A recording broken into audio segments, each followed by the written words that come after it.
பரிசுக்கள் ஆற்ற படைத்தான் மகனே அறிவுராய் ஊற்றமுடையாய் பெரியாய் உலகினில் தோற்றமாய் நின்ற சுடரே துயிலெழாய் மாற்றார் உனக்கு வல்தெளிந்து உன் வாசற்கண்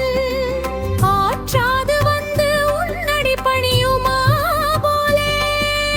போற்றியாம் வந்தோம் புகழ்ந்து எல்லோர் எம்பாவாயம் கண் மலையாளத்து அரசர் அபிமான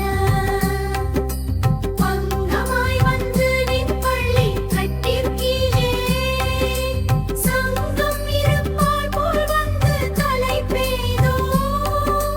திங்கினிவாய் செய்த தாமரை பூ போலே செங்கண் சிறுசிறிதேயும் மேல் விழியாவோ திங்களும் ஆதித்தனும் எழுந்தாற்போல் அம் கண் இரண்டும் கொண்டு எங்கள் மேல் நோக்குதியேல் எங்கள்